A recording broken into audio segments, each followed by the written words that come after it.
My story doesn't start in a storybook. It starts on the cracked sidewalks of Inglewood, under the California sun that always seemed a little too bright for the shadows we lived in. My mother was a ghost in our house, a whisper of a memory. She was there, and then she wasn't. People said she left, that she had her own demons to fight. I just knew there was a hole where a mother was supposed to be, a silence that no amount of street noise could ever fill. Her absence was a question I learned to stop asking because the answers never came. It was just a fact of my life, like the sky being blue or the rent being due. My father was the one left behind to pick up the pieces. He tried, I know he did. He worked long hours at jobs that wore him down to the bone, his hands rough and his eyes always tired. But he was fighting his own battles, wrestling with a world that didn't give much and took a whole lot. He was a good man with a heavy heart. I'd see him sitting at the kitchen table late at night, the weight of it all pressing down on him. He gave me what he could, but sometimes love isn't enough to build a fortress against the world. We were surviving, not thriving. Two lonely souls in a small apartment, bound by what we had lost. The neighborhood was my first teacher. It taught me to be tough, to keep my head up and my eyes open. I saw things a little girl shouldn't see. I heard things that settled deep in my bones. There was a rhythm to the streets, a pulse of struggle and hustle, of laughter and sirens. It was a world of sharp edges and quick lessons. You learned who to trust and who to avoid. You learned how to make yourself small when you needed to, and how to stand tall when you had no other choice. Inglewood was my home. It shaped me. It gave me a hard shell to protect the soft parts inside. I spent a lot of time on my own, creating worlds in my head where things were different, where my mum came home and my dad's smile reached his eyes. But reality always found a way to creep back in. The sirens would wail, the arguments would spill out from next door, and I'd be reminded of where I was. It was a childhood of looking over my shoulder, of learning to read the mood of a room before I even stepped inside. It wasn't about happiness or sadness. It was about safety. It was about getting through the day. That was the foundation I was built on, a foundation of missing pieces and quiet strength. When things with my father got too heavy for him to carry alone, I went to live with my grandparents. Their house was different. It was quiet. It smelled like laundry soap and old books. It was a world away from the constant hum of Inglewood. My grandmother was the heart of that home. She had rules, more rules than I'd ever known. Bedtime was at 9, homework was done at the kitchen table right after school. But her rules felt like a hug, a sturdy wall around me that nothing could break through. She taught me how to cook, how to braid my hair just right, how to be proud of who I was. My grandfather was a man of few words, but his presence was a mountain. He'd sit in his old armchair reading the newspaper, and I'd sit on the floor nearby just feeling the safety of him being there. He taught me about dignity. He showed me that you didn't need to shout to be strong. He worked hard his whole life, and he believed in the power of a good day's work and an honest heart. In their home, I wasn't the girl with the missing mum and the struggling dad. I was just Amanda. I was their granddaughter. I was someone who was loved unconditionally. For the first time, I felt a sense of stability. I could breathe. The constant knot of worry in my stomach started to loosen. I had my own room, a space that was just for me. I could close the door and dream. I started to do well in school because I finally had the peace to focus. My grandparents didn't have much money, but they gave me something more valuable. They gave me structure, they gave me consistency, they gave me a place where I knew what to expect each day. It was a gift, a lifeline that I grabbed onto with both hands. That time with them was a garden in the middle of a desert. It was where I learned that another kind of life was possible. A life where you could plan for tomorrow because you weren't just trying to survive today. They planted seeds of hope in me, seeds of self-worth and potential. They saw a brightness in me that I hadn't seen in myself. They told me I was smart, that I could do anything I set my mind to.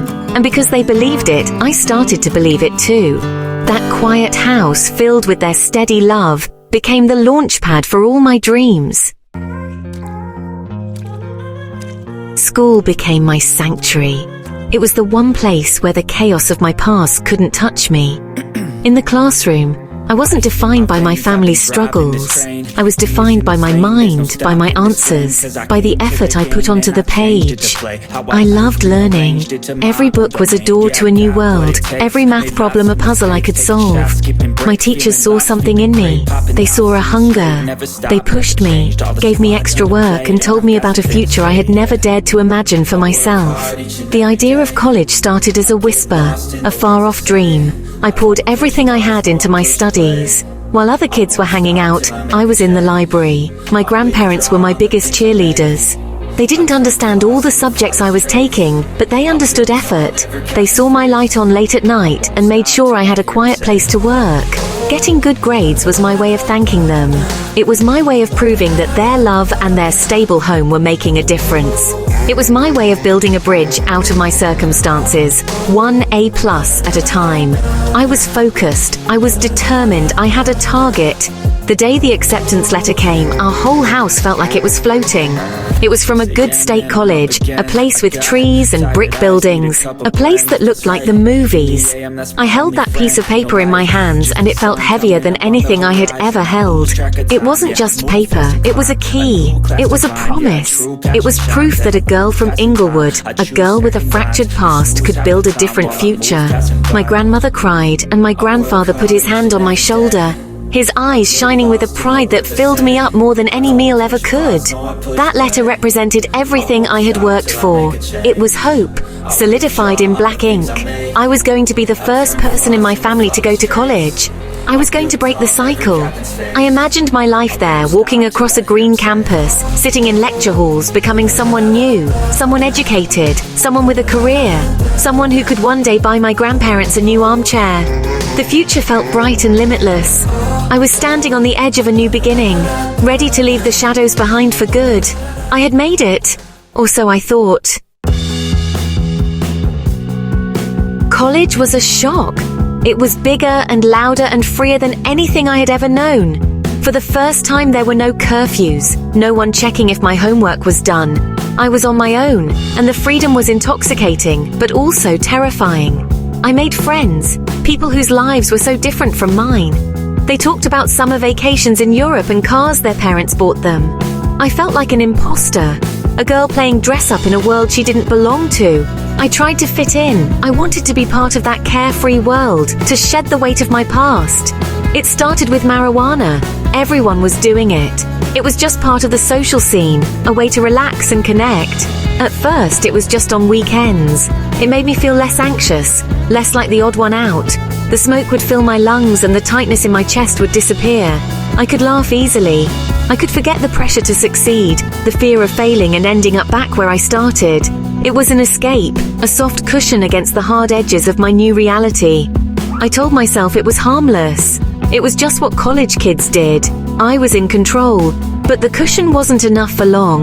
The stress of my classes, the loneliness, the feeling of not belonging. It was always there, waiting for me when the high wore off. Someone introduced me to crack. They called it a party drug, a quick burst of energy to get through an all-night study session. The first time I tried it, it was like a lightning bolt to my brain. All the fear, all the insecurity, all the pressure, it vanished. In its place was a feeling of pure power, of confidence, of euphoria. It was everything I thought I wanted to feel. It was a lie, but it was a beautiful one. The fall was fast and brutal. Crack wasn't a party drug, it was a thief. It stole my ambition first. My classes became an afterthought. Why study when I could feel like a genius for 10 minutes? It stole my money, my possessions, my relationships. The girl who dreamed of libraries and degrees was replaced by a girl who only dreamed of the next hit. My grandparents' hopeful faces haunted me, but the craving was stronger than my shame. The drug rewired my brain. It became the only thing that mattered. The bright future I had seen in that acceptance letter faded to black, replaced by the glint of a glass pipe. My new address became a single-room occupancy hotel on Skid Row. The SRO. The name itself sounds like a sigh. The room wasn't a home, it was a box. 4 walls, a stained mattress, a sink that dripped rust, and a window that looked out onto an alley filled with ghosts. The smell of despair was baked into the plaster. This was the bottom. This was where dreams came to die. I'd lie on that mattress and trace the cracks in the ceiling, each one a map of a wrong turn I had taken. The vibrant world of college felt like a lifetime ago, a story someone else had lived. Survival here has its own set of rules, its own brutal economy. The drug needs to be fed. It's a hungry beast that never sleeps. So I did what I had to do. I sold the only thing I had left to sell myself. The first time was the hardest. A piece of my soul broke off that night, and I'm not sure I ever got it back. It becomes a transaction, a blur of faces and hands and crumpled dollar bills.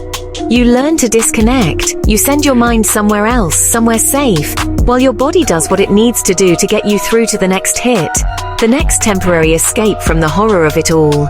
Fear is a constant companion on these streets. It's in the way a car slows down beside you. It's in the footsteps that follow you too closely in the dark. It's in the desperation you see in everyone's eyes, including your own in the reflection of a dirty shop window.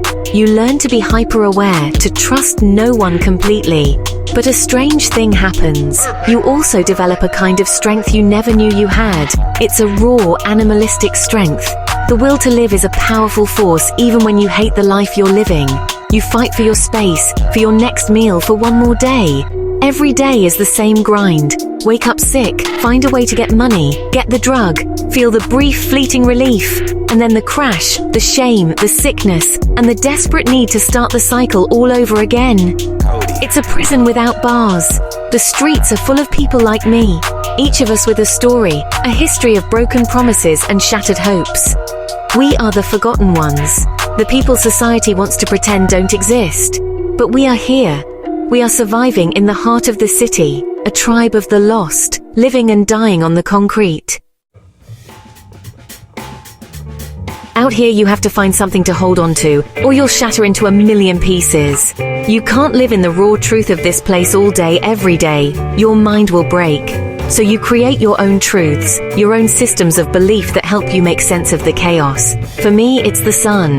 I watch it rise every morning. I feel its warmth on my skin and I tell myself it's a sign. The government, they put something in the sun, a chemical, a ray. It's a program. They use it to keep us down, to keep us docile and dependent. It's why the cravings are so strong in the morning light. This might sound crazy to you. I know it does, but it's my logic. It's my way of explaining the unexplainable. It's easier to believe that a powerful invisible force is doing this to me than to accept that I did this to myself. If the government is controlling me through the sun, then I'm not just a weak person who made bad choices. I'm a victim of a conspiracy. I'm a fighter in a secret war. This belief gives my struggle a different meaning. It takes some of the crushing weight of shame off my shoulders and places it somewhere else. It makes me a resistor, not just an addict. These beliefs are my armor. When I'm walking the streets, feeling the sun on my face, I'm not just looking for my next score. I'm gathering intelligence. I'm observing the enemy. It turns a desperate, shameful act into a mission. It gives me a sense of purpose beyond just feeding the addiction. It's a story I tell myself, and in a world where I have nothing, my story is my most valuable possession. It organizes the world into a battle of good versus evil, and I know which side I'm on. It's a fragile shield, but it's better than no shield at all. People try to reason with me. They say, Amanda, that's not real. That's the drugs talking. But what is real? Is this life on Skid Row real? It doesn't feel real. It feels like a nightmare. My beliefs are my way of navigating that nightmare. They are the framework I use to interpret my suffering. They give me an external enemy to blame, which in a strange way gives me power. I can't fight a chemical flaw in my own brain, but I can fight the government. I can resist the sun. It's my personal mythology, and it's what keeps me from completely disappearing into the pavement. I hear it all the time, from outreach workers, from old friends who still call, from the voice of my grandmother in my head. Amanda, why don't you just quit? They say it like it's simple, like it's a switch I can just flip off. They don't understand. This isn't a choice anymore, not in the way they think of choices. It's a need. It's a physical craving that screams louder than any rational thought. It's a sickness in my body and my soul. Quitting isn't just about saying no. It's about walking through fire. To quit means to face everything I've been running from. It means feeling the full force of the shame, the guilt, the grief for the life I destroyed. The drug is a blanket. It's a dirty, suffocating blanket, but it's warm. It numbs the pain of what I've done, who I've become. Taking that blanket away means standing naked and shivering in the cold, hard wind of my reality. It means looking in the mirror and seeing the girl who threw away a college education, who broke her grandparents' hearts, who sells her body on the street. Who has the strength for that? People see the addiction, but they don't see the cage. The cage is built from my past, from the hole my mother left, from the poverty, from the feeling of never quite belonging. The drug was the key that locked me inside it. Now, the cage is my life. The bars are the daily hustle, the sickness, the fear. And getting out means facing the world that I feel so unprepared for. What would I even do? How would I live?